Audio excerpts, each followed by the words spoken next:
recently Bitcoin miners are increasing capacity. Now, normally that costs money, and they may have financed that in different ways. Now it's being financed through banks or market-based financing, which not only could add, it could add to the popularity of the whole space, obviously, but it also doesn't take selling of Bitcoin to finance the mining operation. So do you see producing more as bullish? Or absolutely, you do. Absolutely, and that's a fascinating thread to pull on, Joe, and something that has been very overlooked in the market, in my opinion. One of the big developments over the past 12 months was the migration of mining from China, of Bitcoin mining from China, and a lot of that went to the United States, which has two main effects. One, it changes the narrative around the energy consumption. Moving to North America does give miners access to a more diversified mix of energy sources, as well as enable them to participate in the establishment of more renewable sources, as well as strengthen some of the existing grids. It's changing the energy narrative around Bitcoin. But even more significantly, perhaps for the Bitcoin market directly, is the access that this gives Bitcoin miners to financing, be it through bank-based financing, like some credit lines that we've seen, or through market-based financing. We're seeing more and more Bitcoin miners list on public exchanges and actually do very well. What does this mean for Bitcoin itself? It means that whereas before miners had to sell Bitcoin in order to fund their expansion and operations, now they don't need to. They can hold on to that Bitcoin, and we're seeing on-chain data support that. Less new Bitcoin coming into the market is bullish. They can be held.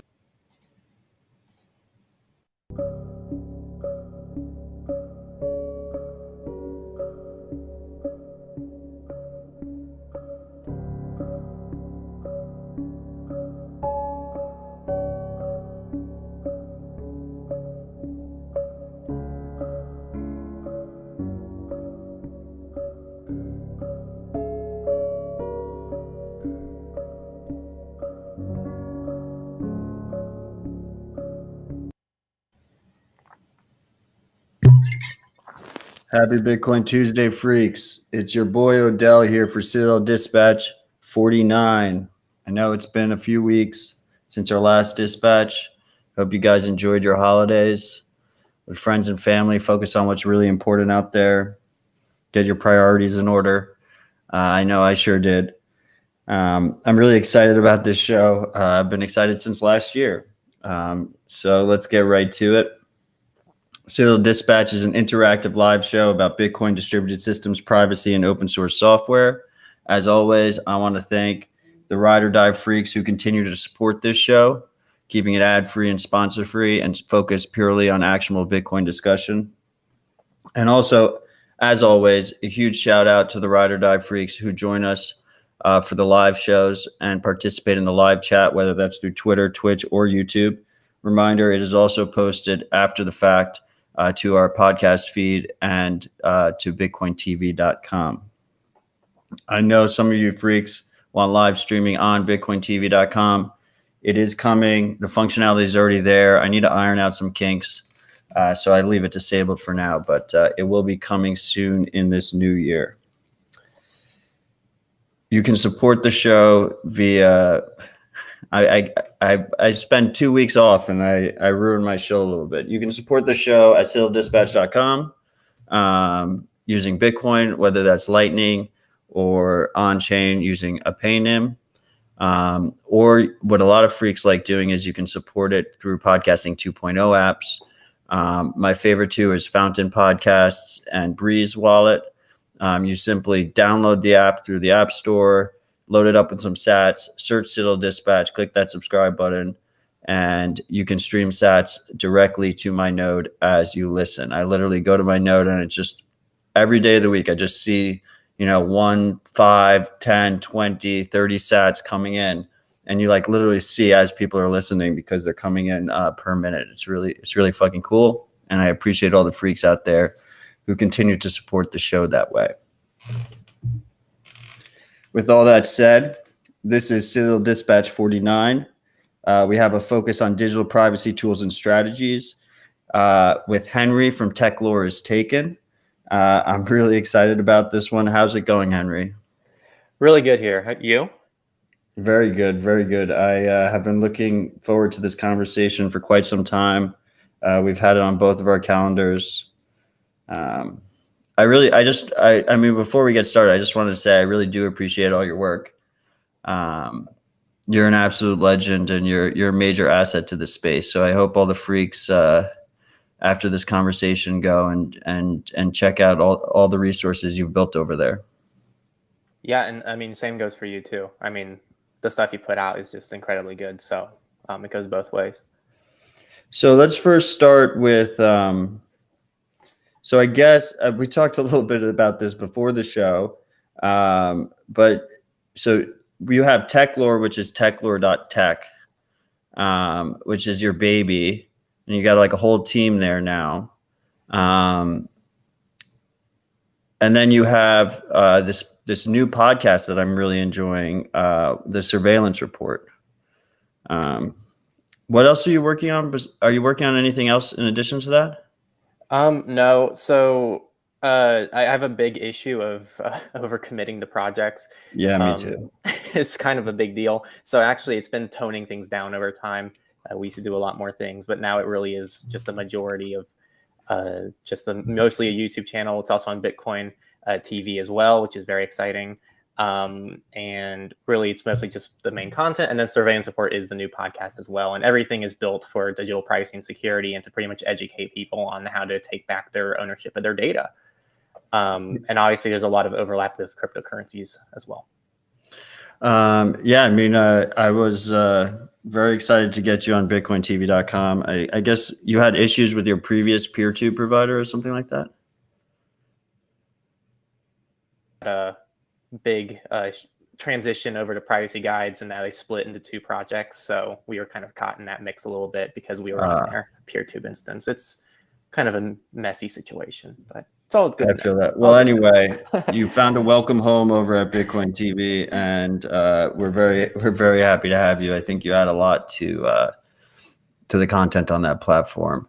So, I mean, our show is very much focused on digital privacy. So I think you don't have to necessarily be too shy about going into the weeds a little bit as we go here. The freaks have gone. What was that? I love that. Yeah, me too. The freaks have gone on quite a journey with me over this last year.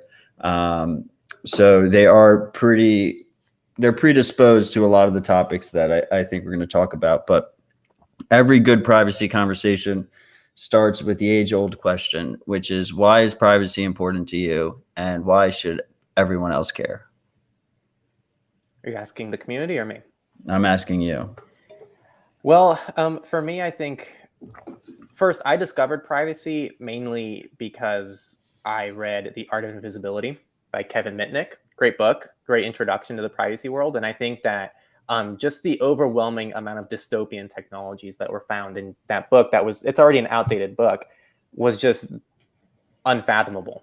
Like things that you see in Black Mirror and things that you see in pretty much any kind of dystopian novel, they're technologies that for the most part can happen today. And many of them are used as privacy invasive tools.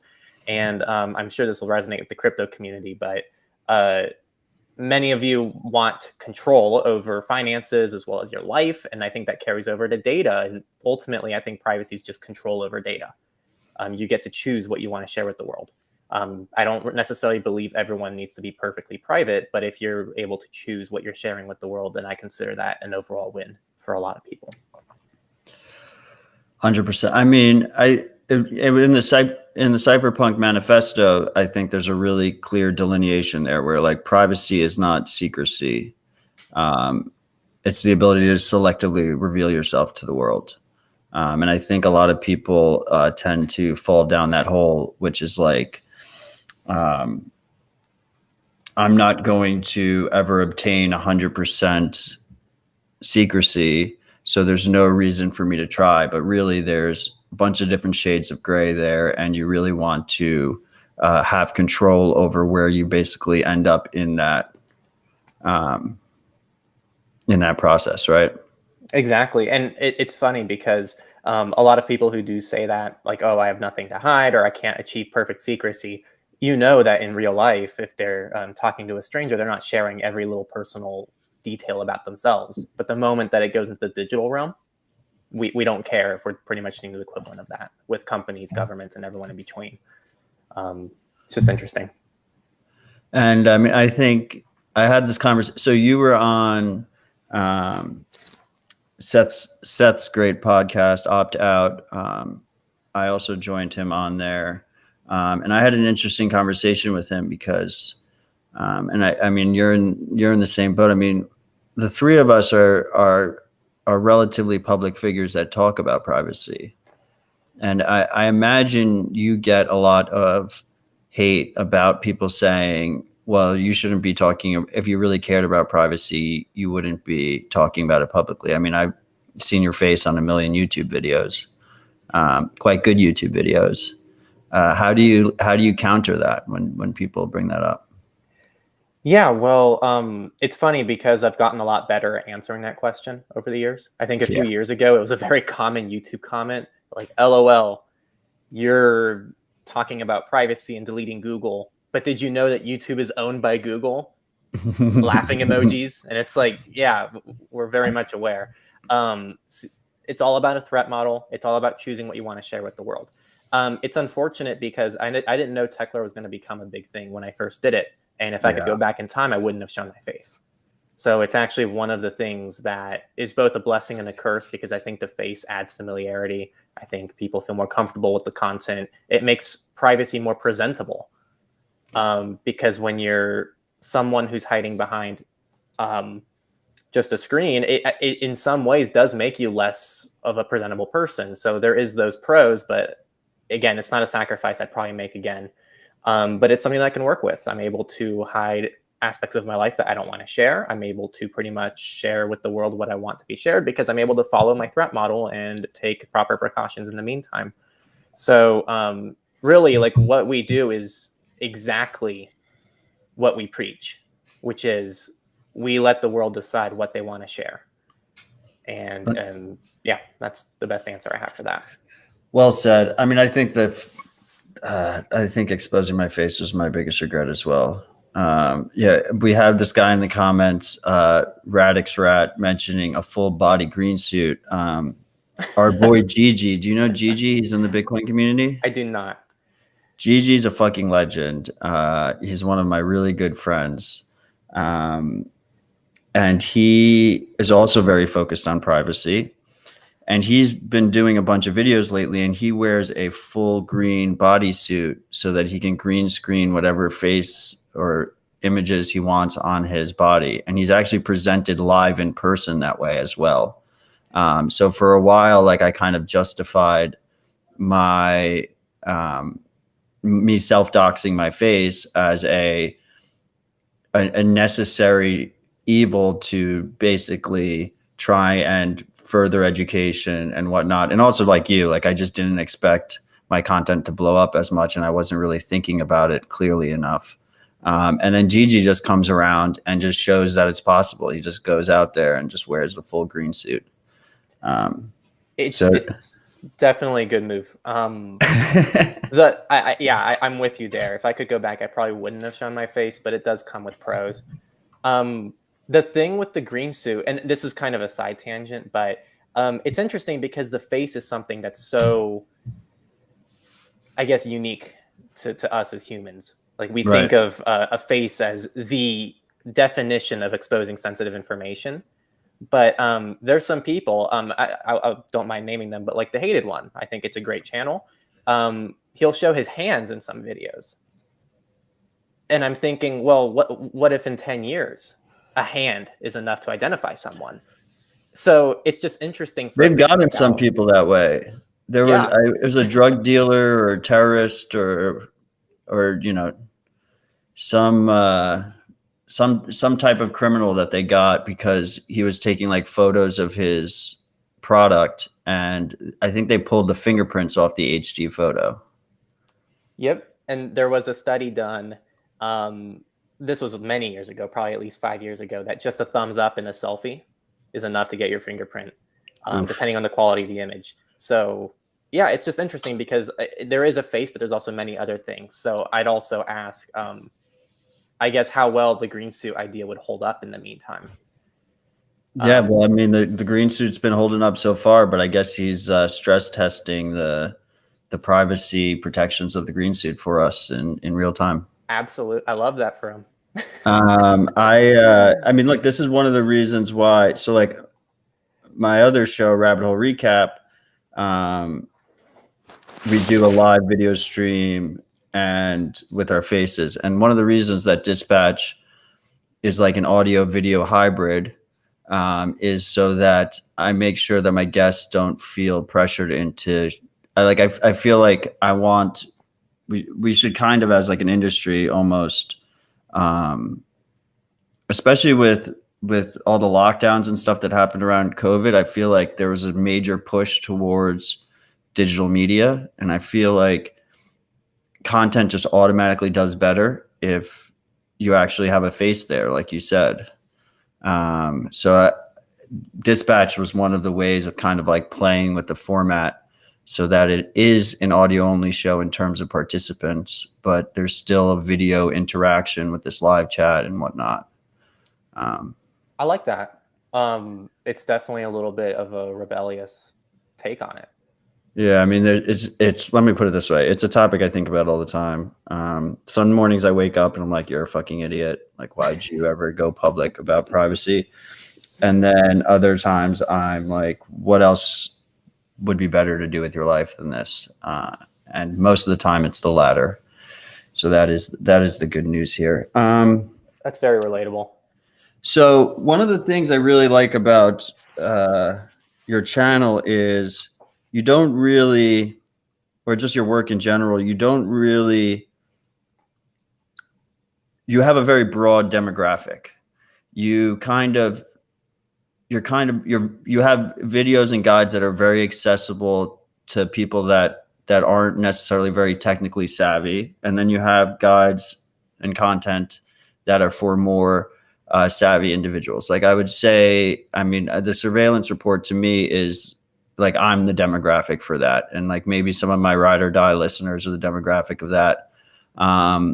But then, and I know this is a touchy subject, but like your main graphene guide at the time was on a Windows computer to make it more accessible to newcomers. When you think about privacy, when you think about someone who is trying to basically take the first steps to make their life a little bit more private, to not share absolutely everything on the internet, what do you think is like the first like actionable steps that someone should consider doing? It's a great question. So first, you're right. We make a ton of different content aimed at different demographics. What we're really against is the idea of going to the extreme on every topic, which is like my biggest gripe with a lot of other channels, which they still have their place and they still have their demographic, but I don't think it's not accessible. It's not accessible, and I think that it's unhealthy to set such high expectations for everyone all the time, and it doesn't include threat models, because some people are fine using social media and sharing everything about themselves, right? Like we share our faces, we share certain information about ourselves, and it's totally fair for someone else who's consciously making a decision and understanding the drawbacks, of course, to make a decision that they know might be harmful. But we also make several different kinds of content. So some of them you're going to find are more advanced, and they talk about how to obtain cryptocurrencies anonymously, how to store them safely, all about like hardware keys, TOTP, things that most people might not want to touch. But the people who want to touch it, they still have that access available. It's a very hard balancing act, though. You know, in Go Incognito, the course that I put together, it was like a 2-year project, and one of the biggest challenges was figuring out how to deal with that problem. And one of the best ways I found was each topic. So let's say it was 2FA. It starts with the bare minimum of what you need to understand and know, and it slowly escalates from there. And then actually in the background, it's a green screen, and the green screen changes color to pretty much represent a higher threat model. So that's like one nice way I found of pretty much accommodating different demographics. For your second question, though, we made a video, and video was made a while ago, so I don't remember all the tips, but it was like how to get started on your privacy journey. I'm trying to find it right now, but it pretty much answers that question, and it's here it is. One sec. Many of the steps are just basic things for most of you listeners, but it's going to be things like moving to a password manager, enabling 2FA on your accounts, just deleting old accounts you don't have anymore, being conscious of what you're uploading to the internet. Those are all basic things that would take people very far. And I think one of the biggest ones that we don't talk about is just moving to end-to-end encrypted messaging when you can. I think moving to an end-to-end encrypted messenger is already a massive step forward. If you combine that with a migration to a password manager and enabling 2FA on your accounts, at least people will have basic security in mind. And you can't have privacy without security. So it's a great starting point. What's your favorite messengers? I'm big into Signal. By the way, I'm big into Signal, but I'm also very critical of Signal. Lots of things about Signal I don't like. But overall, I do think it's probably the best messenger to recommend to the people I know. I'd say almost all the people I talk to on a day-to-day basis in my personal life are on Signal. Yeah, I mean, I pretty much slow and steadily onboarded everyone that's important in my life onto Signal. But like I even got my family basically uses it. I have like a group chat with my lady's immediate family and my immediate family. And it's basically almost used as a social media type of situation where like photos are shared and stuff in that Signal group, which is a really nice touch, I think, that people are missing when they're like, I don't want to completely detach myself from that social sharing kind of aspect, but I care about privacy. 100%. It's funny. My partner and I, we use the 1X photo as kind of like a Snapchat feature. It's a pretty bad Snapchat knockoff, but it does work. There's a lot of things Signal's good for. I'm seeing some people here. What do you think about Matrix with the bridges? We actually have a whole community on Matrix, and we bridge it to our Discord community. It's a pain in the ass. There's really no other way to say it. We host our own bridge, and it has a lot of problems. It resets permissions pretty frequently, but it does work. It's a very cool project, and I think that bridges are a very cool way. If someone's on WhatsApp, you're able to self-host your own bridge essentially on WhatsApp and be able to use Matrix with them. So it's very nifty. I like Matrix, but I think it's very unpolished, and it's not something I would use for people I know in real life. I mean, I would push back a little bit. I mean, the bridges system is a bit hacky. I mean, people love Discord. I have my own problems with Discord. I mean, Discord's not end-to-end encrypted. Oh, I hate Discord. Matrix, like vanilla Matrix, if you're not using with bridges, if you're using it with like Element or one of the other popular clients, is very user friendly. It's pretty easy to get started, especially if you're using the matrix.org home server. We have our own self-hosted Matrix room, which I meant to show in the beginning of this chat because it's relatively new. That's Citadel.chat. We got almost 300 freaks in there right now. But I'm slowly starting to fall in love with Matrix because Matrix is end-to-end encrypted. It's open source. You can self-host it. It's kind of like the dream messaging platform in a lot of ways. I mean, the biggest thing Signal has going for it, which is also probably your biggest complaint, but is also the best part of it in a lot of ways, is that it uses the phone numbers as like a contact mechanism, which is just very user friendly. People are used to that with like the WhatsApp types of situations and the iMessage types of situations. Yes, I think everything you said is valid. Those are the aspects of Matrix that I really like as well. Really, the only complaint I have with Matrix is the metadata leakage, because there is kind of a metadata problem with Matrix that Signal handles a lot better. And also, I do like disappearing messages on Signal. But outside those two things, I still think Matrix is an overall great platform. It's just I haven't had as smooth of a experience as you have, personally. So that's why I really like Signal. But then there are some great things about Matrix. Like I can get Element from F-Droid, Right. you know, like I can't get Signal from F-Droid. Kind of a bummer. So again, like I have issues with Signal as well. The phone number requirement would be nice if it was optional. I wish it was available on F-Droid. I wish they were more open source friendly. I wish that they had basic ARM support for Linux. What, on the Signal desktop app or whatever? Yep. I mean, the Signal desktop app sucks. That's another thing that's an issue with it. Yeah, it's not great. Just in general.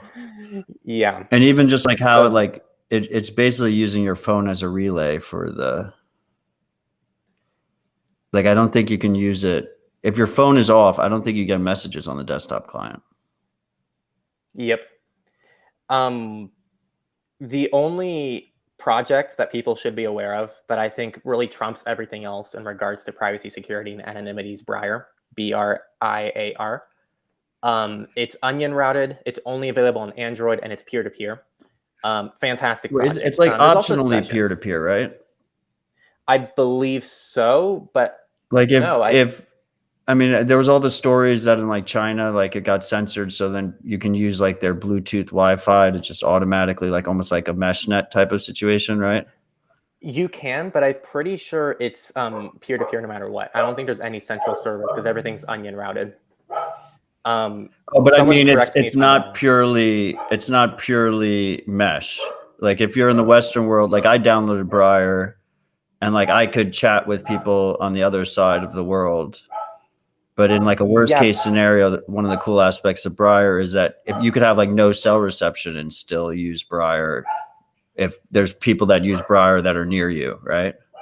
Yeah, well, those are two different. So just because it's global doesn't mean it can't be peer-to-peer. So peer-to-peer means that it's just two people connecting to each other directly instead of having a central server. Just through the internet, yeah. Yep, so there's no central server with Briar. So there's no messages being processed through any server. It's just you directly communicating to another device over Tor. But the UX is kind of clunky, 100%. Right? Yeah, it's not great. Yeah, and then there's someone mentioned Session. What are your thoughts on Session app?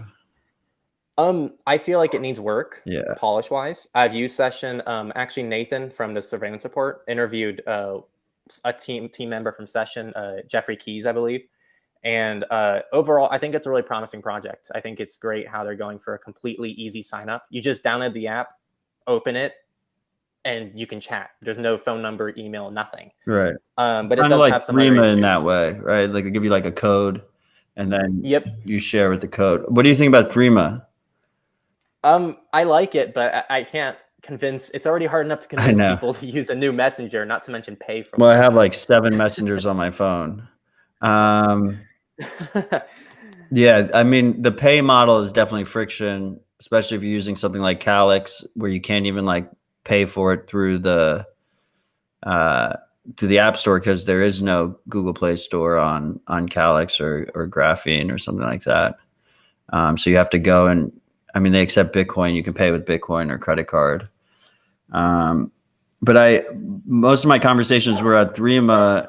I've moved to Matrix now. What's the metadata issue with Matrix?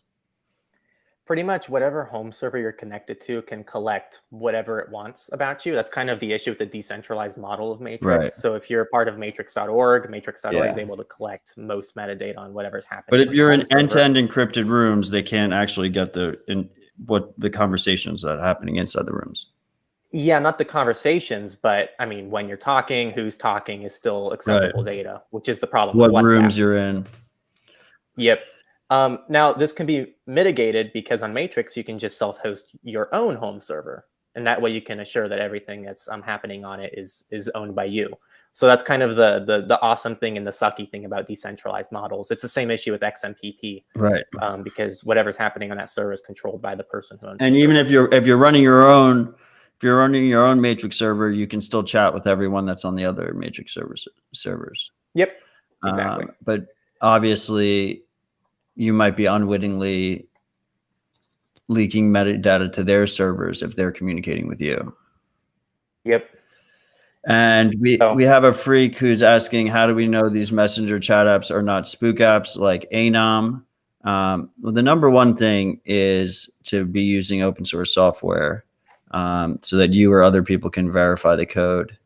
I mean, ANOM was an interesting story in itself. Were you aware of this? Yes.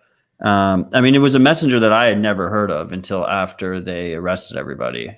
Had you heard of it before that? Not before then, no. A lot of these, for some reason, like they seem very popular in like the underground world until they, get busted, and then we all hear about them. They like push them in through back channels or double agents and stuff like that, I guess. But like, I think ANOM wasn't even open source. But yeah, I mean, look, the number one thing is open source. Obviously, it could still be a spook operation. There may not be that many eyes on the code. So you got to be, you should still be careful. You shouldn't, blindly trust everything. There's no easy answer there. Do you have an answer for that question that's more eloquent than mine? I think open source is a great starting point. If something's open source, you already have some assurance there. I think looking at previous history, one really cool thing about Signal is we can look back at actual attempts of trying to get user data. And it's exactly what Signal says. They only were able to give up like the creation, the time and date that they created their account and the last time they were online. And that's it. And that's what they promise. You're also able to look at actual expert opinions. So not me, not other people, like people who are actual cryptographers who can look at this stuff and give their actual like really expert advice on these things to give their best recommendations. Really, you want to look for people who are specialized in their very specific field when you're looking for those kinds of solutions. So if you're looking to make sure cryptography is good, you want to look at the people who are experts in cryptography and what they think about the product. One big thing that I've seen a ton, especially in the cryptocurrency community, so this might be a big one for a lot of you.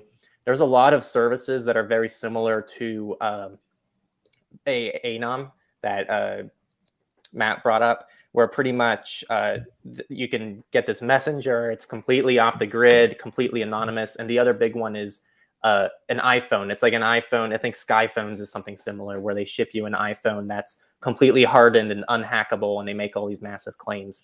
If it's not open source, run away as fast as you can. And usually, like, the massive claims are a big red flag too. When people say like unhackable or absolutely private. Exactly. Be very careful with all of those things. Really, like, there's a reason why the most recommended services are all open source services. If someone's trying to recommend some like really weird proprietary thing that no one else is talking about, that should be a big red flag. Yeah, and I mean a big theme I talk about, a big theme we talk about on Dispatch and my other show is just this whole idea. First of all, everything has trade-offs, and most of the time when we're talking about these things, it comes down to a trade-off between convenience and privacy and security, and you should be very reluctant when something sells itself as both convenient and private. Do we want things that are privacy focused to be as convenient as possible? Yes. But at the same time, like, if you're taking shortcuts, if you're trying to just order a hardened phone or something from some fly-by-night operation that promises to do everything for you, that is probably not a good idea. And actually, go this on. I have a question for you, because I have a few services that I'm very passionate about that actually do strike an amazing balance between privacy, security, and convenience. And they're kind of unicorns in the space. So I was wondering if you had any. Well, I mean, I think Signal kind of falls into that category, especially for Android users. Because with Android, you can kind of use it as almost like an iMessage alternative, where it just becomes your text message client. I mean, look, everything has trade-offs. I'm curious, what are your unicorns? Signal's one of mine.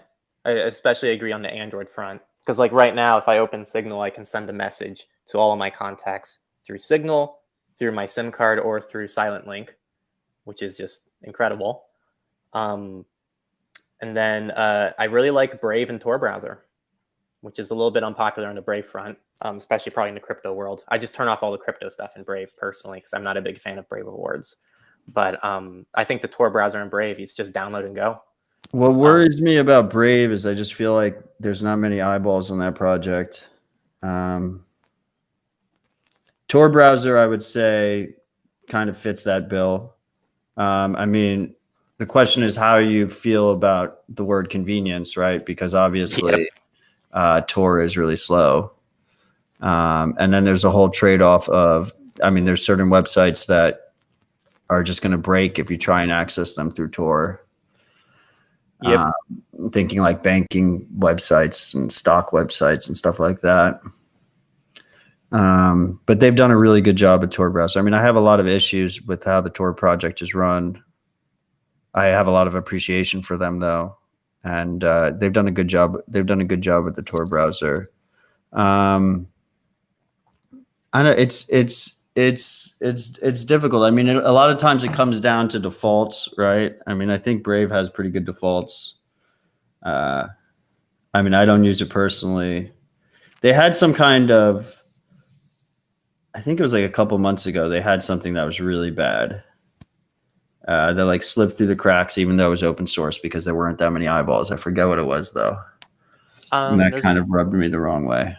There's a few things. They've had a few financial related scandals with the cryptocurrency as well as their affiliate links. And I mean, the cryptocurrency token thing is just a major turnoff.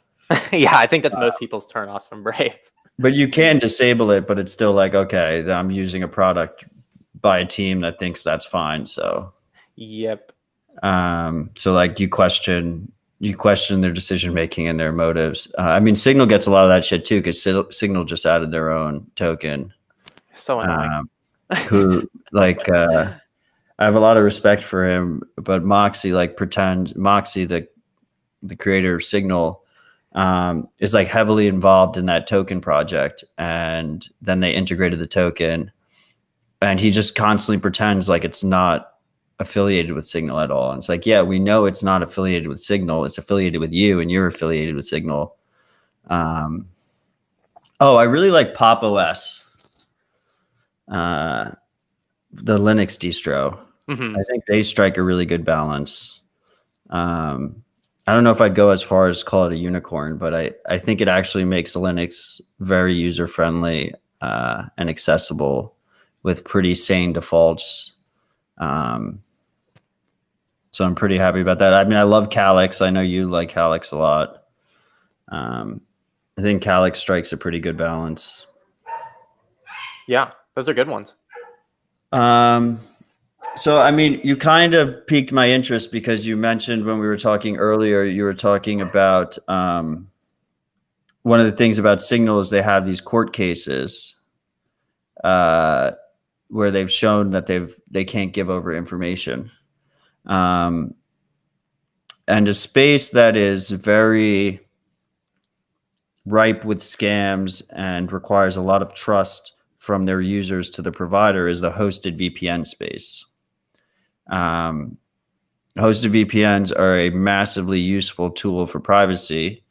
They give you very good internet speeds while helping mask your internet activity from your ISP and also from the sites you visit. But as a result, instead of your internet service provider knowing all of your internet traffic, you are basically handing that information over to a different third-party company that ideally you get to choose, and there's competition and whatnot. And one of the most popular ones has become Private Internet Access, which is based in the United States. And they make like all these big claims about no logging, and they have all these court cases where they say they aren't logging, and people point to that.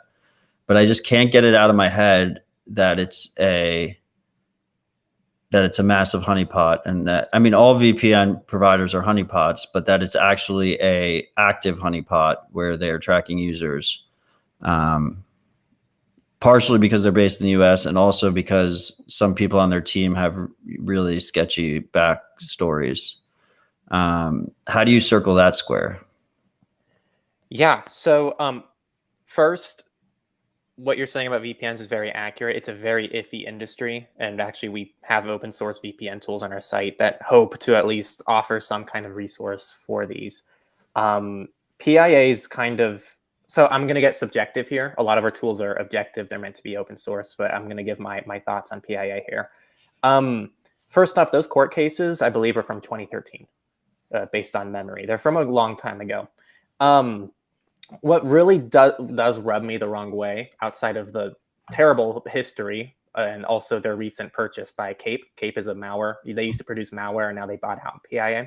And they own a bunch of VPN providers, right? Exactly. So they own several VPN providers as well. They really rub me the wrong way, mostly because there's some basic things they could be doing that they're not. A warrant canary is a big one, which pretty much says what a warrant canary is essentially you put a web post on your website that says we are not compromised. And if that company is ever forced a gag order or are forced to start collecting data, they change the warrant canary or take it off as pretty much a legal workaround to be able to let people know that they've been compromised. Because the gag order doesn't allow them to post, we've been compromised, but they can remove something. They can't add something. Exactly. PIA not only does not have a warrant canary, they have a massive blog post detailing why a warrant canary is not a good thing to have at all and how it solves the wrong problem. I'm mostly quoting word for word. It solves the wrong problem because people should just not keep logs in the first place. And I'm like, that's not really the issue that's trying to be targeted there. Something else is that with Signal, the encryption's done on your device. And this is done as well with a VPN, but the difference with the VPN is even though it's encrypted, the data is still being traveled through their servers. And at the end of the day, you're still having to trust this VPN company with that data. I just personally don't have enough faith in a company like PIA to be able to handle that data well. Well, your data is encrypted, but they know the entry point and the endpoint. Right. Right. So they know what sites you're visiting. And they know your IP address, obviously. So they know who you are. If you're paying with a credit card, then they know who you are even more. Mm-hmm. I think we both like the same two VPN providers. iVPN and Molvad. Yeah, but I'm like, I've been recommending Molvad for so long that my running joke with the freaks is that if it is a honeypot, then we'll just all go down together because I'm using it too. So yeah. I think iVPN, Molvad, and my other two that I'd throw in there would be Proton and Windscribe. I like those two as well. The Proton definitely kind of sends some people the wrong way, which I think is valid. I think if you distrust companies, that's fine, though I still like to encourage people to look at all the data points. Proton's a weird one for me in general. Yeah, that's fair. And I know a lot of people don't trust Proton. I mean, they came out right after... So I'm kind of a little bit curious about your privacy journey. I mean, my privacy journey really began in earnest with the Snowden leaks. I thought we could trust tech companies before Snowden. And after Snowden, I basically realized that whether they do it voluntarily or whether they're forced to, there's a lot of cooperation. They're basically an extension of the state, but also a lot of these companies have financial incentive to track users. And Proton kind of came out of the Snowden leaks, and it was, championing privacy directly after the Snowden leaks. And it always felt to me I don't know, if you were the state and you wanted to, you wanted to take advantage and still hold some of your grasp post Snowden leaks, the best thing to do is launch a Swiss-based company that says we're going to take care of all your privacy for you. But the email is a very compelling offer. It's a compelling product. I'm not skilled enough to inspect the code, but I believe it is supposed to be everything is supposed to be done client side in your browser. The whole way they handle like their anti-spam mechanism, or where they want to verify a phone number or an external email address in order to sign up, kind of rubs me the wrong way. I mean, both iVPN and Molvad, you don't even have to provide an email address by default, which I like that flow a lot better. I agree. But like, I don't particularly like not recommend Proton. I just always had this like weird vibe about it. Yeah, and that is something that we talk about sometimes. It's like there's just some services that I just don't like, and when I cover content, I recommend them. But it's like it's just a subjective thing. So I think it does come back to like, if you don't trust something, I still recommend you look through the data and make your own assessment on it. But if you don't trust something, trust that instinct.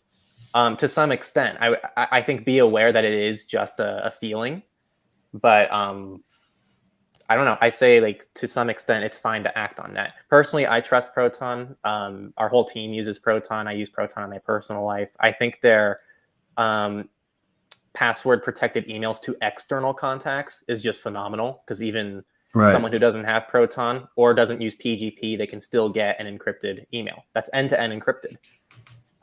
It's fantastic. But yeah, I think it's all based on trust. And if Proton wasn't able to prove that they're trustworthy to you, then I think you're valid. And didn't they recently like change their privacy policy or something? Yeah, so there was a French activist, and pretty much what happened was they were part of a nationwide investigation, and what happened was Proton then had to start logging an IP address on that one user. So they updated the privacy policy to now better reflect that they do that, but they've always said that they did that. If you looked back through their articles from 2013, way back in the day, they post all this information of what they collect. And pretty much any centralized email provider is going to collect that information. And if they're not, they're probably lying to you, because they're not going to be able to fight against a massive government. So just be aware of what a, quote, private email provider will offer you. They're not going to offer you magical IP address protection, but if they're promising end-to-end encrypted and it's open source, you can guarantee that there's going to be end-to-end encryption.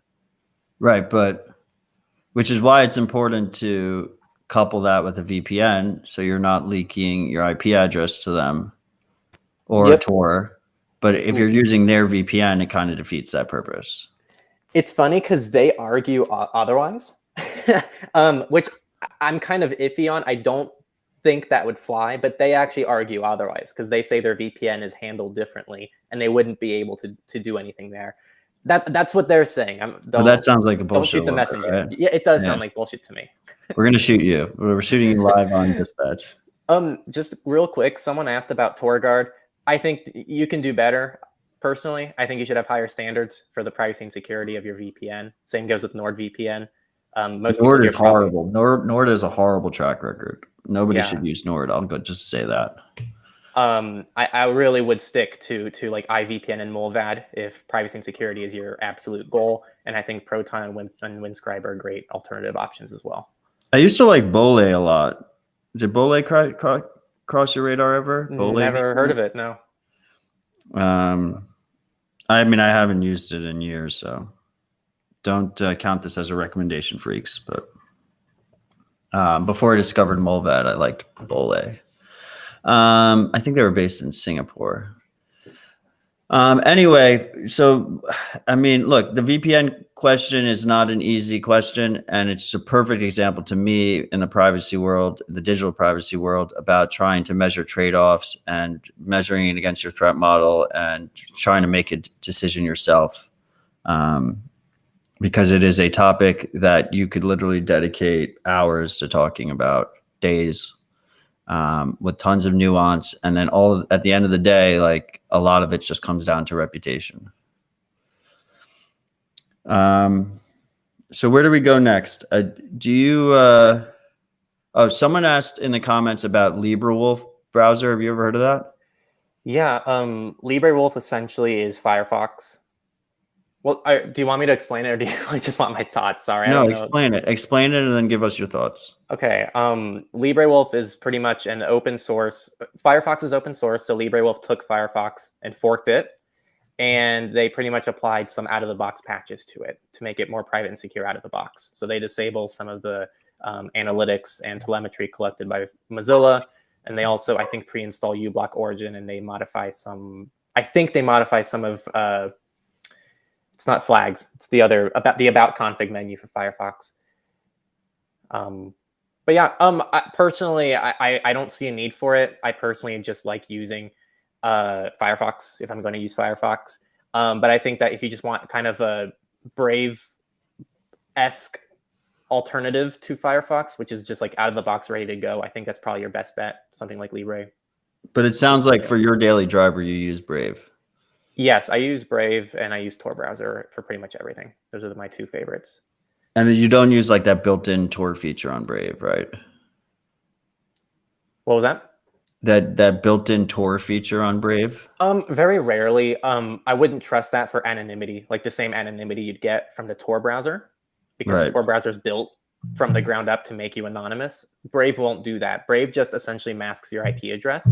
I do use it if someone just sends me an onion URL to download something, which for some reason is happening more often than I'd like. Well, actually, it's a good problem to have, but it's just frustrating downloading things that are just like going to be public videos through like. Yeah, Tor. I mean, I feel like me and you are. I think most people aren't getting lots of onion addresses, but I would like to see more of them. Agreed. I mean, the browsers is another can of worms that's really just personally interesting in the privacy world. I mean, in general, you should probably not be using browsers, I think, that just don't have that many eyes on them. Your browser has so much information on you, the capability of collecting so much information on you, that it is a really, really crucial tool if you care at all about your privacy and security. I mean, if we're going to talk about like actionable first steps, like you probably shouldn't be using Google Chrome signed into your Google account. You probably should get rid of your Google account if you have the capability of doing that. But definitely, your main browser shouldn't be Chrome signed into your completely doxed Google account. Personally, I was using ungoogled Chromium for a while. I mean, a lot of the web is like built for Chromium or Chrome, which is unfortunate. And then recently I just switched. Now I just use Firefox and I just change a bunch of settings myself. Nice. That's a good setup. There's a lot of things that like get broken when you use Firefox and go to websites. It's weird. Above my pay grade. Yeah, no, I really am not a fan of using Firefox personally. Very personal preference. But I think the browser wars are pretty ridiculous at the end of the day. Like, as long as you're avoiding Chrome and Opera and Edge, and you're sticking with either Firefox, Brave, or Tor, or really any other semi-private browser, you're doing better than the majority of the people. So it's always a good step forward. I forgot Opera still exists. They're owned by a Chinese company, right? I believe so. I think they have a VPN too. One of the interesting things is Mozilla for Firefox now has Firefox VPN, which is just white labeled Mulvad. Yep. Which I feel like makes it a lot more accessible. Should we talk about operating systems? How do you feel? So like you have a bunch of guides that incorporate Windows. I've just gotten, I've like gotten to the point in my privacy journey or my education privacy journey where I just tell people they shouldn't use Windows. How do you feel about Windows? Yeah, so first we have, we spent a lot of time on this. This took pretty much all of 2021 to do, but we have a whole like 20-minute per operating system guide. So we did a guide for iOS, a guide for Android, a guide for Windows, a guide for Mac OS, and a guide for Linux. So we made 5 different guides for different operating systems, all covering the same information, but essentially specific to each operating system. And the Windows one, it starts with a skit, because it starts with someone like, oh, this is the all-in-one Windows privacy and security guide. And then someone crashes through the door and says, just use Linux. And while I think that probably is the easiest way to essentially prevent almost all of Windows problems, at the end of the day, there's just some things that Windows still does for people. Like if someone's dependent on Adobe and they can't switch to the open source solutions, they're either going to be using Mac OS or Windows, or they're going to try to get some half-baked solution using Wine, using an old version of Adobe, or they have to use KVM to get Windows. But either way, if you're using KVM with Windows inside a Linux virtual machine, don't you still want to make that version of Windows private and secure? So essentially, like, we like to be open to different people's situations, because at the end of the day, you can make Windows significantly more private and secure.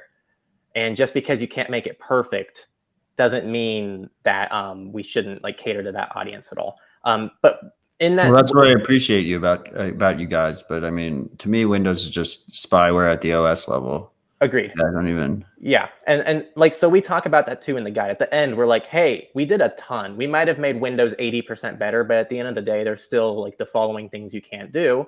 And if you're still concerned about this, you should really look into Linux or any other operating system. So that's kind of our approach. We like to keep things open-ended. We like to cater to everyone.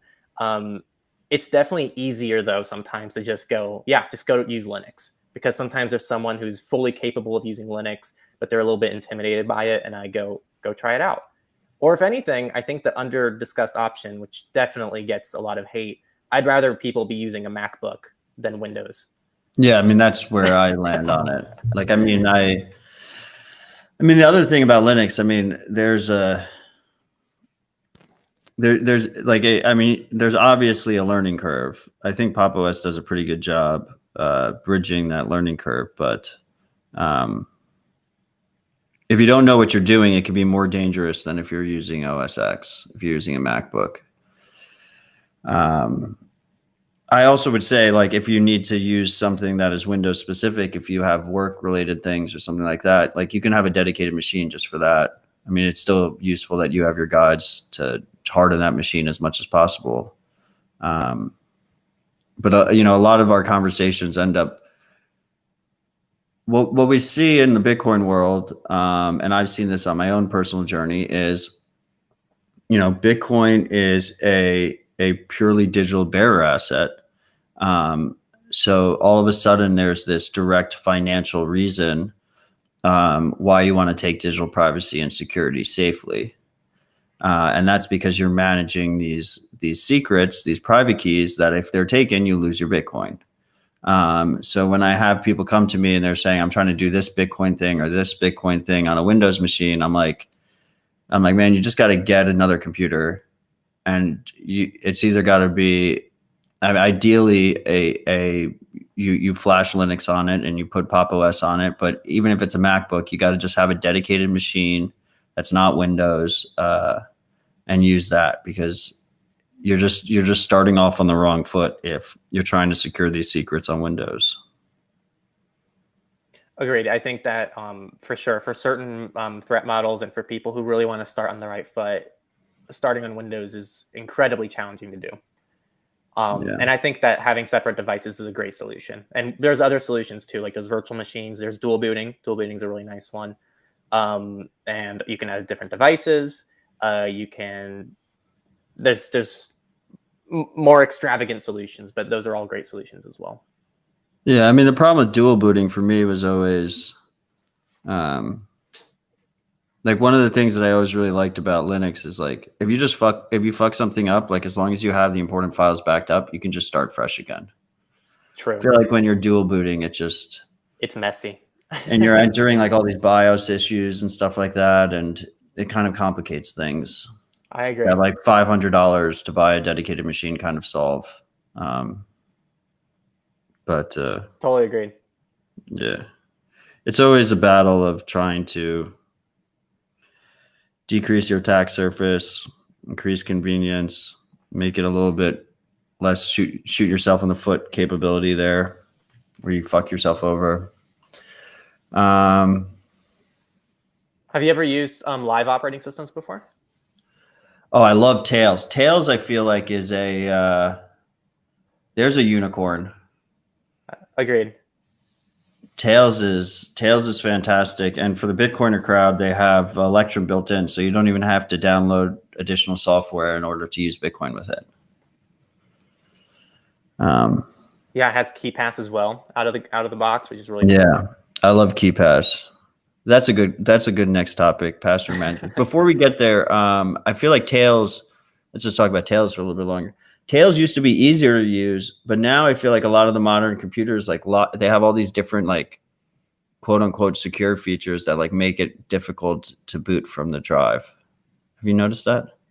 I haven't used Tails in probably about like a year and a half personally. So if there were any like recent No, it updates, depends I on would've what experienced machine you're running it on, but like I was helping out a friend, and I think it was like a Dell, and it was like a pain in the ass in the BIOS to get it to run, and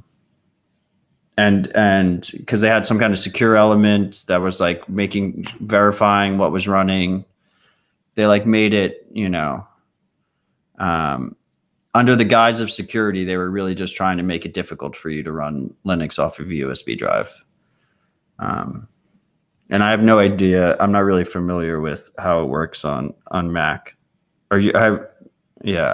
But the cool part about Tails, for the freaks that are just completely confused about what we just were talking about, is Tails is a specific Linux distro that has Tor built in, that you run on a USB drive. You plug it into your computer. You boot up the computer. It boots into Tails. You have this nice little Linux environment. As Henry said, it has KeyPass on it. As I said, it has Electrum on it. It has a bunch of other tools on it. Tor is the default. And then when you unplug the USB drive, it is supposed to just wipe everything from memory. So you have nothing left on the machine that could compromise you if you're doing something. So if privacy is of the utmost importance, Tails is an extremely useful tool. Yeah, it has some other things too, like Mat2. Mat2 is a tool that wipes metadata on pretty much any file type, which is really neat. Yeah, I mean that's something I don't really discuss on this show. Image metadata specifically is a big footgun moment where people leak more information than they realize. I mean, a lot of modern phones now embed like GPS locations into the photos. That's how John McAfee was caught. Yeah, well, John McAfee didn't kill himself. I still think I don't know, but I'm like 10-15% on the side that he's still alive somewhere. But I would argue that the biggest thing against me is that I think he has too big of an ego to just not publicly say anything for this long. But it'd be like completely in his MO to bribe a Spanish prison guard and fake his death. We never saw a body. So what were we talking about right before I pulled us back to Tails? Oh, password managers. So I feel like this is a very interesting one because, I mean, there's these memes in like the privacy security community, like just use Linux, just use Signal, just use password manager, just use Tor. And there's a lot of pushback that it's oversimplified. And I feel like password managers really embody that. Yeah. Really, okay. The goal of password managers, right, is to get people to use strong and unique passwords. So they're not reusing passwords and they're using strong passwords. In my opinion, anything that does that in a safe, secure way is better than reusing same passwords. So I think that's already a great start. If you're not using a password manager, even if you're writing them out and you're keeping them in a safe or something, I still think that's better than reusing the same password on every website. However, I would really caution people away from generally unsafe password managers. Look into the history of your password manager. See if they've suffered several security issues, see how they handled those issues, see if they're, I think you shouldn't be using a password manager that's not open source, in my opinion. So really, like, the main options that we pretty much end up leaning everyone towards are Bitwarden and KeePass.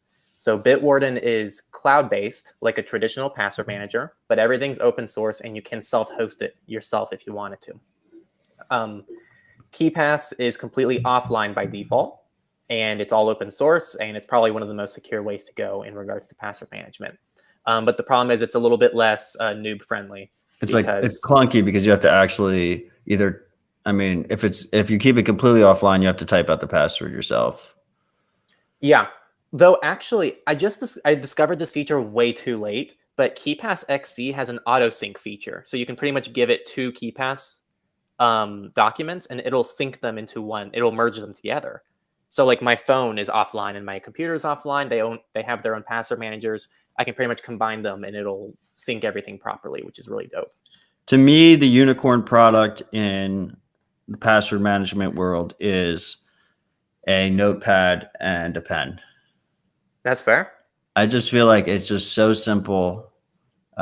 Just write it down on paper, use unique passwords, keep it somewhere secure. And someone has to come into your house or office to get it. Like, don't put it on a Post-it note. It accomplishes the goals, right? I've heard, yeah. Passwords. I like KeePass a lot. I've heard very, very good things about Bitwarden. The switching costs for your password management is a lot in terms of, if you already have a lot of passwords. So I've never actually used it myself. What really scares me is like the LastPasses of the world. Agreed. Did you see we published surveillance report this morning, and it was a LastPass security incident? Oh, I haven't listened to it yet. By the way, it's a really great show. I recommend all the freaks listen to it. You don't really have to listen to it, freaks, if you don't want to, because I listen to it every episode. So I do talk about the things they talk about. But if you want to go direct to the source, it's a really fantastic show. You do a great job with that, Henry. Yeah, Nate does too. He he's really fantastic. Yeah, he's fantastic.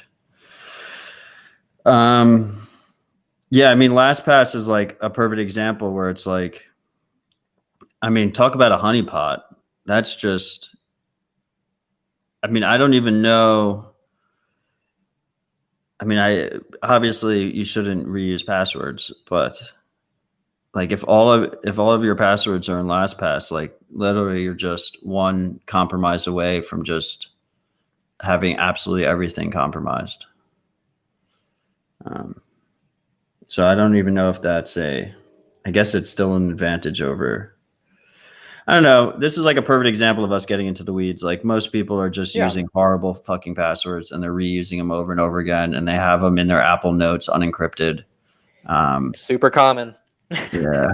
Yeah. Don't do that. But then it becomes kind of a personal choice. Like if one of my friends comes to me with all their notes in an Apple Notes thing and they're like, yeah, the only thing I'm gonna use is LastPass. I'm gonna be very mixed about it. I'll probably be like, hey, just so you know, here are all the concerns with LastPass. And by the way, here are other solutions that are better than LastPass and will accomplish literally everything that it does. So I'll do my hardest to convince them. But ultimately, I really do think, I hate saying this because I really dislike LastPass, but I do think in that situation, for me personally, I'd lean them towards using LastPass instead of like unencrypted Apple Notes. But just tell them to use a pen and paper, the unicorn. True. Like pen and paper, Bitwarden, even Apple's keychain. Like Apple has its own password manager, like, and it's end-to-end encrypted, and Apple generally has decent security. So like I'd still choose Apple's keychain over both LastPass and just keeping it in Notes personally. Yeah, I mean, I have a lot of problems with iMessage too, but obviously I think iMessage is a significant improvement over using text.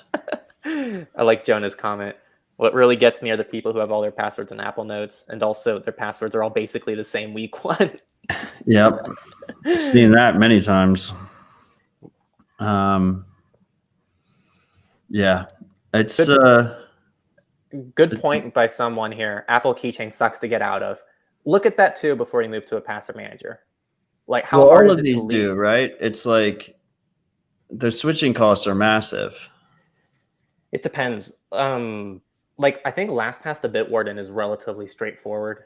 Bitwarden to anything is straightforward. It really depends on how user friendly they want to be. Apple, as you can imagine, is trying not to be user friendly with exporting things. So it just depends.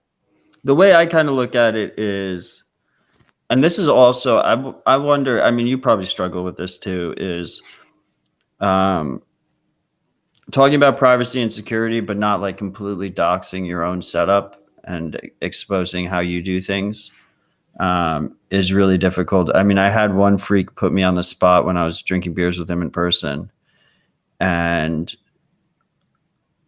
I stopped doing this. It was like 2.5 years ago, and he's like, what's your favorite option for this or whatever? And I told him this option, and he was like, but you said something else on the show. I was like, oh, that's my second favorite option, because I didn't want to talk about my first favorite option. With passwords, there's an argument to be made about convenience and security being different. Like the trade-offs you want to make are different depending on what the password is for. So to me, as you know, you can self-host Bitwarden. I've already said earlier that I haven't used it personally.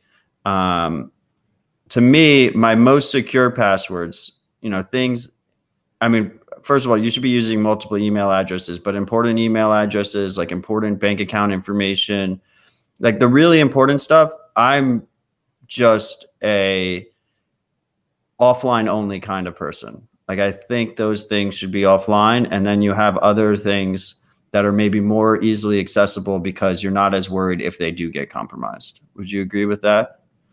Yeah, I think that's a good way to do it. I think, and you don't have to answer this, but I'm curious, would you store your seeds offline? Yeah, all my seeds are offline.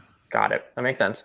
But I have I have a mobile wallet, right, that has a less amount that has like spending cash in it, and that is on an internet connected device. That's on my phone, right? But like for my life savings, I go through extreme offline scenarios to secure my life savings, especially as a public person,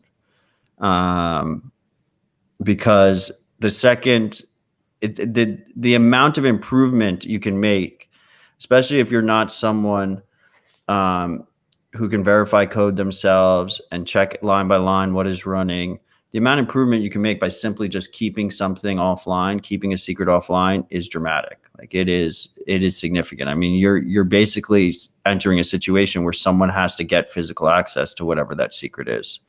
And in Bitcoin land, it's even better because we have this concept called multi-sig, where you can have multiple secrets and they all need to be compromised in order to access your funds, and you can keep them offline in different physical locations. So then all of a sudden you enter a situation where an attacker needs to actually get physical access to your home, your office, some other place, and then it just adds protection there. It is a mainstay of my privacy and security journey, is that for the most important things, you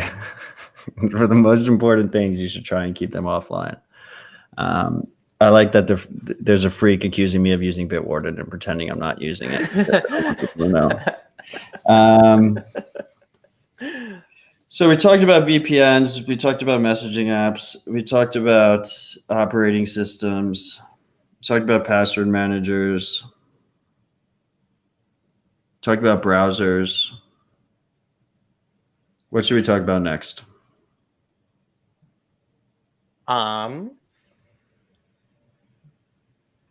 Good question.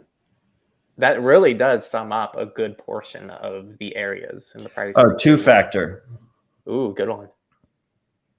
What's your recommendations on two-factor? How do you go about that process of education? So TOTP is probably like the most popular one. So TOTP is time-based one-time passwords. And what that is like Google Authenticator is TOTP. Google Authenticator is just an open standard. It uses TOTP, which is an open standard that's used in pretty much everything else. That is probably the easiest and most convenient, best balance. Like that's probably the unicorn option for a lot of people. You can download AEGIS from F-Droid on Android and Aegis. Is that your favorite? That's probably my favorite TOTP app that I've used. I know there's OTP, but in my opinion, Aegis is better than OTP in like every way possible. I really like Aegis's backup mechanism is really good. Yes, it's very nice. So that's really my main recommendation. Go through all your accounts, see what supports. They'll probably call it Google Authenticator. I'm doing quotes in the air, but it's really, you can use any TOTP app. They give you like a QR code, you scan it with Aegis. I guess Aegis is Android only though, right? Yes, but they also give you your seed. So you can import that into any iOS app, and you can use Raivo, RAIVO, on iOS. That's probably the best one I've found. That's your favorite iPhone one? Yes. Probably hands down. It's like the only one that actually lets you export your seeds, which, by the way, the seeds are what the QR code is. Just like you guys know this because you're in the crypto world. Lots of 2FA apps, once you scan the code, don't let you view your seeds. So there's no easy way to migrate all of your... Right. I think Google Authenticator doesn't let you. No. They might have just changed that. Yep, I don't think they do unless they did it in a newer version. But Authy doesn't either. It's my biggest gripe with Authy. So I really try to avoid people using Authy. I put Authy in like the LastPass boat. Yeah, same. It's not a great situation.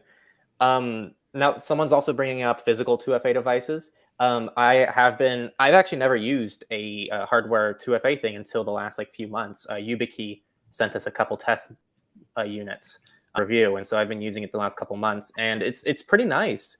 The only problem is I can't convert as many accounts to a hardware key as I can to TOTP.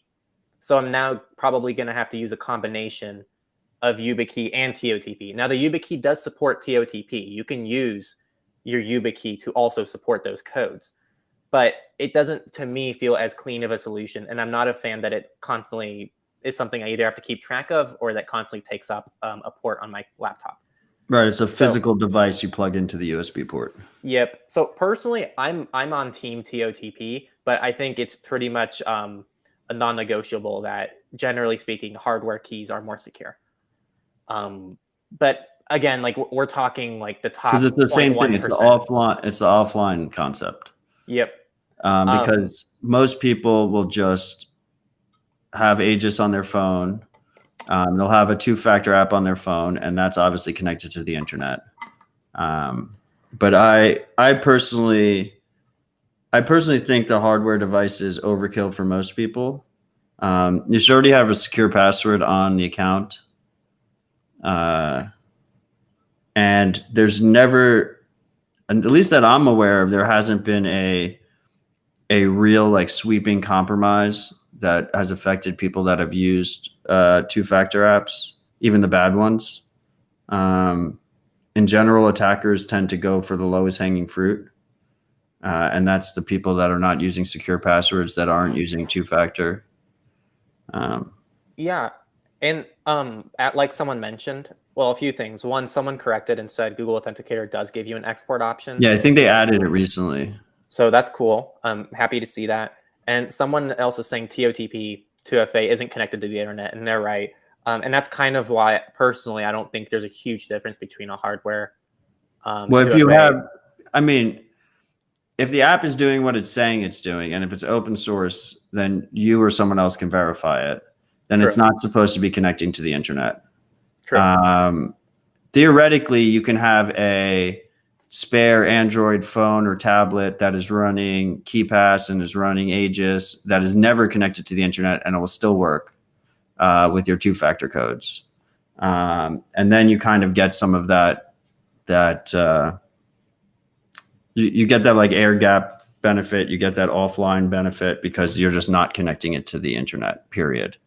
But I would caution, the good apps for a lot of these things do things locally. They're not connecting to the internet when they're not supposed to be connecting to the internet. But ultimately, your mobile phone is this black box device that is always connected to the internet.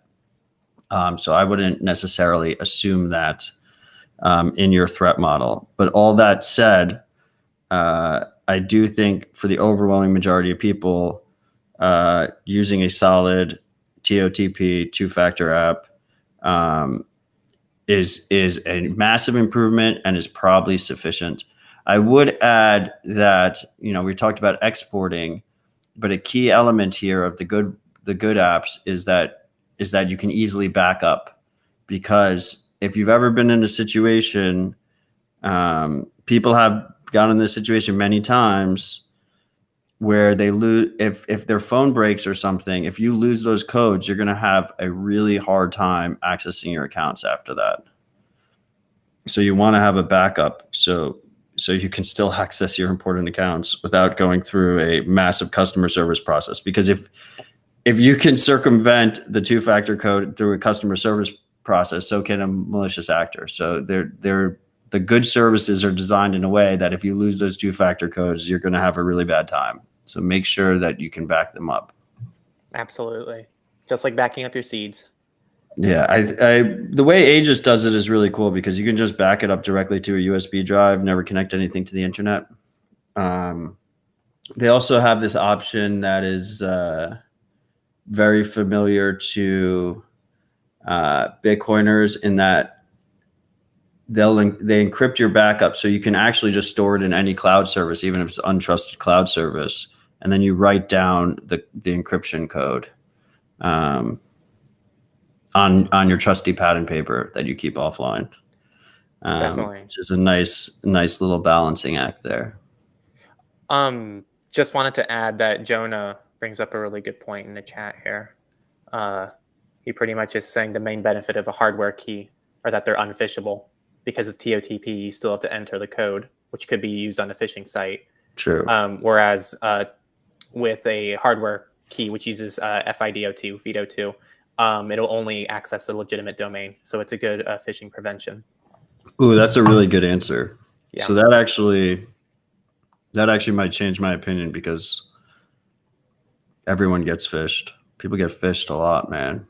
Yep. And so this didn't used to be a problem, I feel, because back in the day, 2FA used to be like a good phishing prevention. I think it still is, but a more sophisticated phishing attack will in real time log in given a 2FA code from a TOTP app. Yeah, and you see it a lot with the Bitcoin sites, because the Bitcoin sites have any sites that have kind of standardized on two-factor, those attackers have obviously moved to actually phishing the code as well. So they'll pretend you're signing in, you give them your password, then you give them the code, and then they quickly sign into your account, is how that attack looks. Which is why you shouldn't click links, and you should always type where you're going directly into your browser. This conversation wouldn't be complete without a conversation about using text-based two-factor authentication. You want to go into that for us? Yeah, I hate it because it's bad on like almost every level. Like SMS is the closest thing to public as it can be. Someone can set up some few $100 devices outside your home and intercept SMS messages fairly easily. It's like a postcard instead of an envelope. Exactly. It's super easy for a random person to investigate what's going on. It's super easy for your cell carrier. There was a recent story that you might have seen this on Twitter, where someone's cell carrier injected an ad into the Google 2FA code sent to their phone number. So it says like, oh, your Google number is 123456. And it said your Google number is 123456. Check out this product online underneath it. And the cell carrier injected that because obviously your cell carrier sees all your SMS messages. They're not end-to-end encrypted. So just avoid it. But the thing that sucks is if you use, I think like almost every bank out there with very few exceptions only gives you phone-based SMS as an option for 2FA. And when that happens, you just got to tough it out. The banks are really bad about it. Yep. I mean, the banks run on 30, 40-year-old technology, so it doesn't surprise me. Yeah, if you ever want a fun time, just walk into a bank and just look at all their computer systems. If you really want a fun time, try and open a bank account and just sit down with them. But I have a couple promises to myself, and one of them is I'm never gonna open another bank account. So You might like this. I recently have been going on a journey to pretty much decredit everything. I want to stop using credit. Say fuck the credit score. You know, I think it's very hippie, but it's something. the society really fucks you if you don't have at least basic credit. It does, but I don't know. It's such a perverse system, the credit system, the like credit scores and stuff. Yeah, it's a general gauge. I think a better, they say it's how well you use your finances. It's how well you use your finances while still giving people money. And they're just massive surveillance holes. The whole thing is just surveillance capitalism, like packaged in a rewards card. Yep. And it's funny because people always, not to discount China's problems, but people are always like, China's a surveillance state. They have these social credit scores. And I'm like, what's your credit score, bestie? Huh? Like, obviously, it's not a fair comparison, but it still kind of really pushes me the wrong way that we're given scores to essentially represent how our financial status is. Yeah, and we're moving to more social credit systems. Like what China's doing is they're just 5 years ahead of us. True. Is what I like to say. And this is why, I mean, it's, I'm a very Bitcoin focused person, but this is why I love cash. I mean, cash is king, and it's a very private way to transact. And in a lot of ways, it's more convenient than using a credit card. So, and you can't, if you pay with cash at the bar, you're not going to accidentally leave your tab open. And you don't have to wait around for the waiter to come back with the piece of paper if you just pay cash. Give them a little tip there, round it up.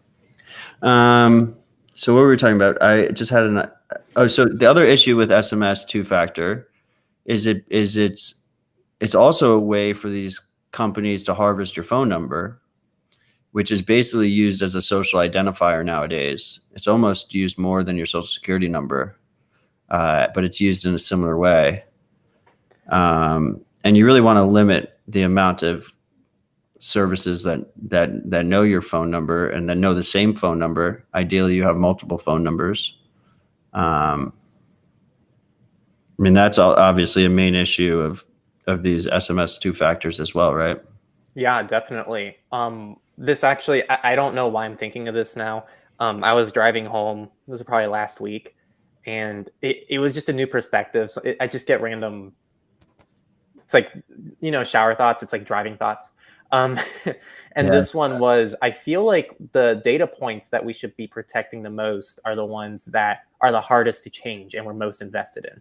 So you think a social security number, it's nearly impossible to change a security number unless you're able to prove that you're victim of abuse or all these other legal loopholes that you're able to go through. But most people can't just go and change their social security number. So this is just a single number that if it gets out into the world once, you're screwed for the rest of your life. It's horrible. Phone numbers are pretty high up on that chart. Most people don't change their phone number sometimes ever in their entire life. Yeah, massive switching costs on that too. Exactly. So phone numbers are really high up there. Emails are definitely lower. But really the goal should be to use as few of those high level identifiers as possible because they're extremely hard to switch off of. I really like that term you use, switch cost. Yeah, switching costs. I really like that because it's a really good way of looking at it. And I think that, just trying to avoid out those really high level identifiers that are almost impossible to change is really the goal. And the other one that I thought of, massive one that like no one considers, and it's such a normal thing, home addresses. Yeah. Well, we talk about that a lot in the Bitcoin space. Yeah, I feel like it's not talked about in just the real world very much. Like, what's the shipping address? Oh, here's my home address. If it ever leaks, I better buy a new home. You literally put all that information in the same form. You put the home address, you put the email, you put the phone number, you put your credit card information in. It's literally all going in the same exact form, and you share it everywhere. Yep, it's crazy. And like, there's no way to change your home address. You have to move. Yeah. It gets even more fucked up than that because like the way our society works is the government essentially, you have to go through great lengths to not have that address in databases that have the other identifiers in them as well. Even if you're not providing them to a specific service, if you're providing a phone number to a specific service, there's a good chance that your home address is attached to that, or your name, or your name plus your age plus a general vicinity you're in. That's a whole rabbit hole in itself, trying to, and like in America, we have this advantage that you can actually buy a home under an LLC to mask who the owner of the home is. But you have to basically go through these very deliberate steps to protect it. Exactly. I recently spoke to an attorney to ask about the home buying process privately, and she's like, well, you can use an LLC or you can use a trust. But here's the thing, there's two things. This is probably a little off topic, but I find it really interesting, and I think it's on topic for people to know. You can buy a home and put it in a trust. And yes, the title of the home is in the trust. But the second layer that you really need to be careful about is how you're financing the home. If you're getting a mortgage, there's no way to get a mortgage through a trust. Yep. So the mortgage is public information. Anyone can look at the previous mortgage history of a home. So you can get a house, put it in a trust, and the title's private, but not the mortgage. So essentially, you're having to buy a home in cash unless your LLC is able to get its own mortgage. Yeah. It's a very difficult and deliberate process that you have to basically take. And then you have to protect that information after the fact. Then you don't put your shipping address in places, you have to, and like the mortgage process in general is literally just got to pull your pants down and give them everything. And then who knows how securely that bank is actually storing that information. Definitely not securely. So it is a mess. It is something we talk about a lot because, in America, hopefully it's not as bad, but in certain countries, you don't want Bitcoin specific stuff shipped to your house. So you want to look into PO boxes. You want to look into remailers, which are basically VPNs, but for physical mail, where you're trusting them with all your information. But ideally, outside services only see you sending it to the remailer's address, and then it gets shipped to you. UPS stores, all these different tactics you can use to try and mask your home address as another identifier that's in these systems. Another service that is, I would say, is like kind of unicorny is Have I Been Pwned? No, that's a good one. Yeah. HaveIBeenPwned.com to the freaks. If you put in a identifier, I think it's based on email address is the main identifier. You put in your email address and it'll tell you if you've been in any major leaks. And if you do that, you should connect with a VPN, because otherwise you're telling Have I Been Pwned your IP address connected to that email address. But if you do that, you are going to be very alarmed. There are compromises that happen constantly, and it could be I went through great lengths of protecting my previous address. And I nonchalantly bought a ticket to a concert, and the concert venue got compromised, and I didn't remember doing it, and I just fucked it. I fucked that up. And Have I Been Pwned? Let me know. And I was like, fuck. And it was like, it just completely compromised everything. But that's one of the advantages of renting that people don't really think about. Like if you constantly move around, it does add a lot of noise to the pool of data out there. Definitely. Also, two things. One, bonus points if you're using a password manager that auto checks Have I Been Pwned. My KeyPass client does that, which is really neat. That is awesome. Yeah, every day it just checks Have I Been Pwned, and it'll notify me if any passwords or emails were found in a breach, which is really sick. Aside from that, something else is I feel Which like you've definitely KeyPass client is that? I think KeyPass XC does it, but I know for a fact Strongbox does it. Though Strongbox is Apple specific. By the way, freaks, KeyPass is spelled KeyPass. EE pass, not KEY pass. And there's like 1 million clients of it. Yep. It's kind of like Matrix. If any of you know Matrix, you can use like any client. It's like a sort of decentralized model. Something else, I'm sure you've heard of it, especially if you listen to Seth's opt-out podcast, but Simple Login is just next level tool for protecting your email. I don't give any person, thing, website my real email address ever. It's always a Simple Login alias. That way my actual email is never shared with anybody. And then the cool thing is, if that email still gets exposed, I can transition the host email and still keep all my email aliases through Simple Login. So Simple Login is like an email aliasing service. So you can have an email set up for every single service you use on the internet, and it's compartmentalized accordingly. It's like a VPN for emails. Do you think that metaphor is good? I think that's a pretty good metaphor. I'm trying to find a better one. It's like a remailer, right? It's like kind of, yeah. It's like a because you're obviously trusting Simple Login with that information instead. Yeah. Trust model wise, it's similar to a VPN. Yeah. So like a way I use it is, let's say my actual email. I'm just gonna use Techlore because it's public and easy. I know this, so it's very easy for me to share it, and there's no risk. But our Techlore email is support@techlore.tech. If I just opened that though, and I didn't want it to be shared with anybody, I would link that to Simple Login, and then they'll generate an alias. So it could be school@alias.com, and I give that to my school. So then my school only has that school, but everything they send goes to my normal email inbox, and I can still interact with it. I'm kind of all over the place with that explanation, but hopefully just check out their website. They do a better job. And also we have a review of it too on Techlore. Do they accept Bitcoin? I believe they do. Let me double check, but I'm pretty sure they even accepted Monero as well. So you should have multiple. Because a lot of these services, it's like, then you provide them your credit card and billing address. No, Simple Login's open source, and you can self-host it too. Oh, that's awesome. Yeah, let me find their. That was not on my radar. Oh yeah, so it's funny because I feel like it hasn't quite like seeped its hands into the crypto world yet. Because Seth also hadn't heard of it before, and he tried it, and he doesn't stop talking about it now. Let me see payment methods.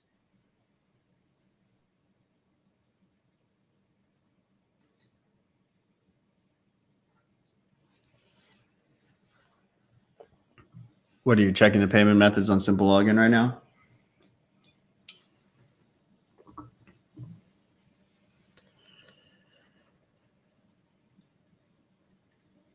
There was one other thing I wanted to talk about.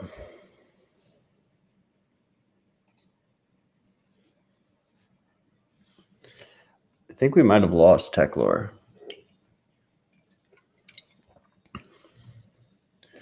Let's see if he comes back. It was the most recent episode on opt-out. Thank you, this douchebag, for letting us know that. Yeah, we did lose Techlore. He'll be back in a second. Yeah, go check out Opt Out podcast if you haven't already. I had Seth on Dispatch previously.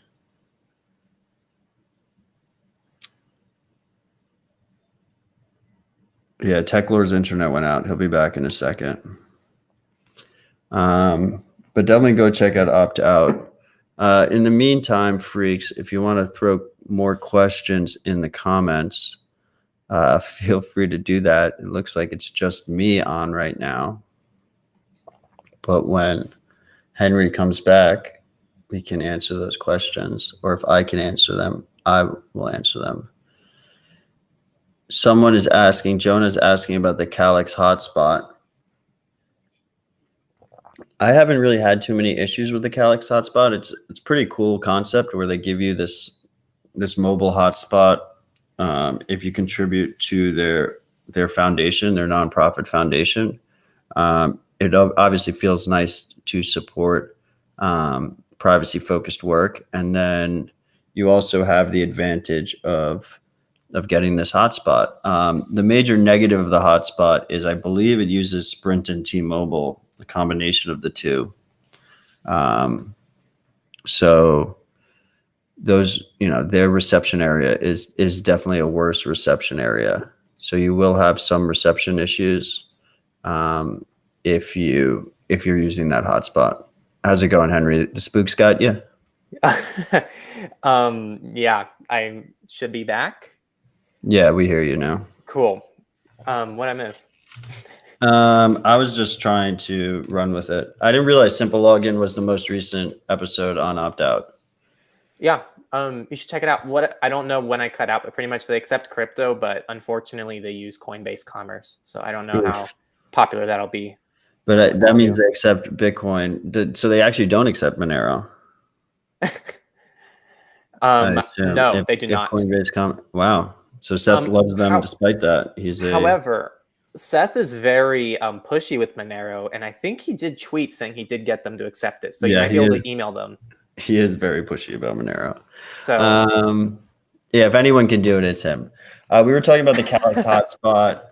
The reason I cut out. Oh, is that what you're on right now?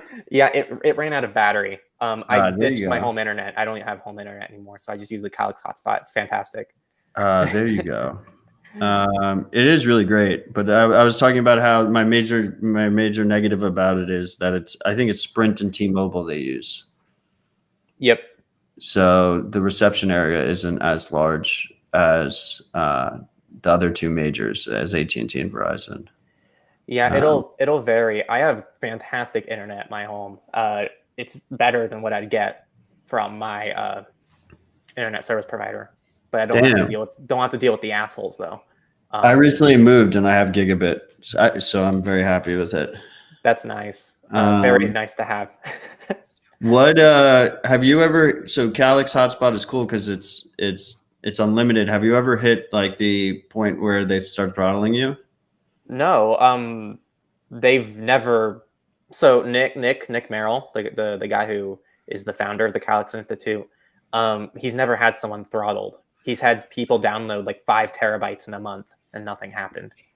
So yeah, I did like a year of nomadic life and I used it heavily, but whenever a company tells me something's unlimited, I always just assume there's a catch.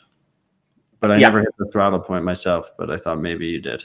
Nope. The most I've done is like, I think 400 gigs in a month, which is not even enough to cap a normal ISP, which by the way is completely like nothing gets me more riled up than my ISP because, you're paying premium for this service and they're throttling you to like my previous one is throttling me to 1.1 terabytes a month.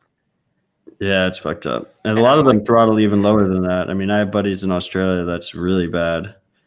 And then they spy on you like crazy amounts and they have so much personal information on you. Yeah. Especially in this country, there's like not that much competition among ISPs. That's a whole different can of worms, and we're kind of wrapping up here. Before we wrap up, someone also asked this question. I wanted to talk about Silent Link a little bit because I love their service, and you mentioned it earlier. You use Silent Link? You like Silent Link? Yeah, I just recently started using it the last few weeks. I just put out a review of it on TechFloor actually. And it was on Bitcoin TV too. Yep. I watched that review. It was great. I love when something like that happens because I had started recommending Silent Link to people and I was like, do I have to make a review about it? And then you made the review, which is even better. Like it's so much better when other people make the reviews and you can just tell people to go to those. Yeah, or just everyone makes a review too. Like that. Like it's nice when you get multiple perspectives on things too. But it is nice when someone's already done something and you just don't want to touch it and it's like here, just Well, the thing about this more than anyone, like the thing about reviews and guides is they just break so often because things change. Yeah. So you're in like a never ending update loop. I would not know what you're talking about, Matt, at all. No, don't know what that means. Never heard of that before. But per our earlier conversation about phone numbers and how they leak all this information from you and people don't change them often, Silent.link is a great service that offers you something called an eSIM. So you have that like little SIM card that you stick into your device, into your phone, that gives it its phone number and connection to cell towers. Silent.link supports this new concept called eSIMs. So you can pay them Bitcoin and you can just, without giving them any personal information, no email, nothing. They will give you a phone number with data access, and you just download it directly to your phone. And I think it's Android only, right? No, it's just eSIM, so it should work on iPhone as well. iPhone support eSIM as well? Yeah, some models. Make sure to check which model you have. I'm fairly certain that as long as the phone supports eSIM, then Silent Link will work. Also, it's a real number, people. It's not like I like my Sudo and I like Hush. I like these disposable burner apps, but a lot of websites will know that you're using a burner app and they won't let you register for accounts using those. But Silent Link is an actual real number that you'd get from Verizon, AT&T, or any other cell carrier. Yeah, Silent.link is fantastic. Like I said, you can pay with Bitcoin. Obviously, another option you have is to actually buy a prepaid SIM with cash, which has a lot more friction. A lot of the providers like require a bunch of personal information, and it's not necessarily obvious which ones do and which ones don't at the time of purchase. And then another service I really like is textverified.com, which also accepts Bitcoin. I've heard of that one. That one's a little bit different. They will give you a disposable number that's one-time use only. But you basically pick which service you're going to use it for, and whatever they're doing in the background, like they know which services are blocking which numbers on which lists, and they'll give you a number that works. And like I've used it with Twitter, I've used it with a bunch of other services. So those are like, those are literally like they burn immediately. You use them once, you get the code to verify yourself, and then you can't use it again. The nice thing about Silent.link is like you can use it for a couple months and then get a new one and get a new one. So definitely go check them out. Really cool service. I just bookmarked Text Verified too. It's really cool. I've heard of them Yeah, before. Text Verified is fantastic. I know someone's asking if you can use it with Signal. I'm not sure, but if you go to the website, it'll tell you what services it supports. I would not use it with Signal. I would use Silent.link with Signal. Yes. Because the other thing is, someone mentioned in the comments, these services that these services that rely on phone numbers, like WhatsApp, if you get a recycled phone number, then you might be able to get access to other people's accounts that they've already used. So you want to be careful with the recycled phone numbers on high value services, stuff like Signal. I guess with Signal, it's not as bad, but with WhatsApp, I guess there's some history that you get. With Signal, future people might message there, which would be pretty bad, but they won't get message history. It will. We don't recommend it for all the reasons that Matt just said, but it will work. Signal has almost no checks on the numbers you provide, which is really nice because you can even use my sudo or something like that. So the Text Verified definitely works. Yeah, that's textverified.com. Someone's asking what that is. And then the other one is silent.link. And all these services you should use with a VPN.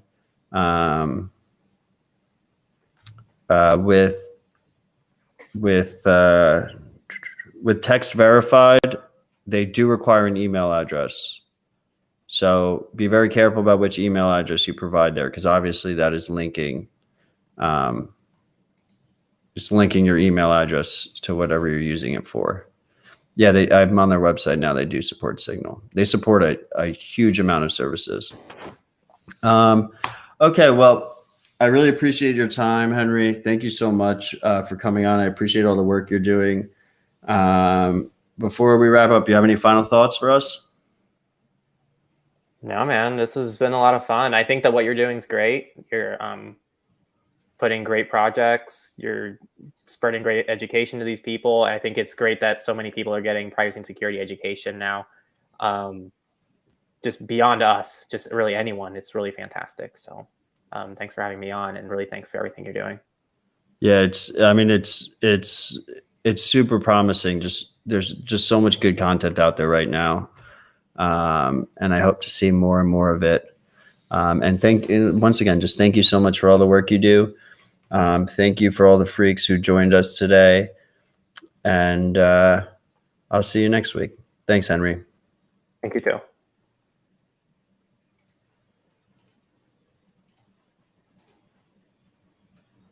I don't know if that's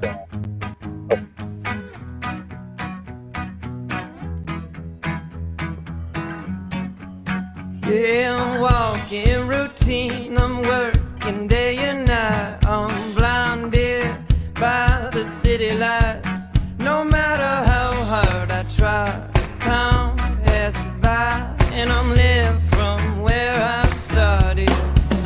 What does it take to walk on the moon, to live like a king with a gold steel ring? What would it mean to ride, catch a song, so the whole wide world could hear that nothing's wrong and we are free? Now I'm bounded by rules, are lost in the madness of those crazy fools.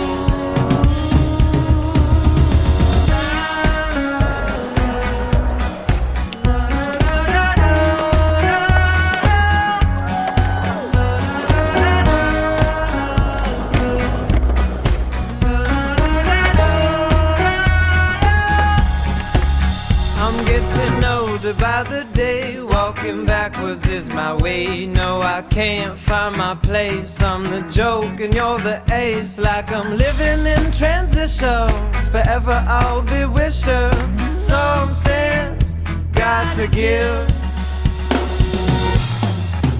What does it take to walk on the moon, to live like a king with a gold steel ring? What would it mean to ride, catch a song, so the whole wide world could hear that nothing's wrong and we are free?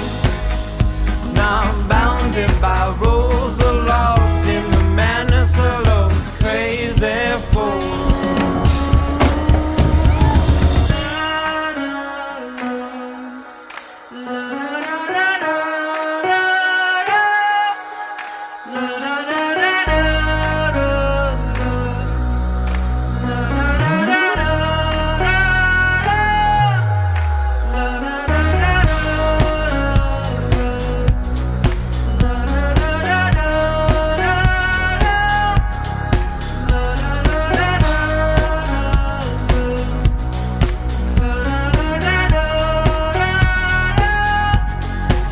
What does it take to walk on the moon, to live like a king with a gold steel ring? What would it mean to ride, catch a song, so the whole wide world could hear that nothing's wrong and we are free?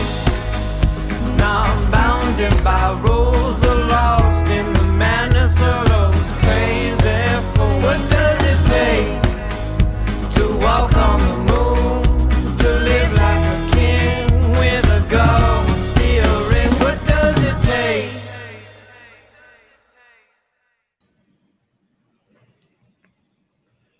Love your freaks. I'll see you on Thursday for Rapid Recap.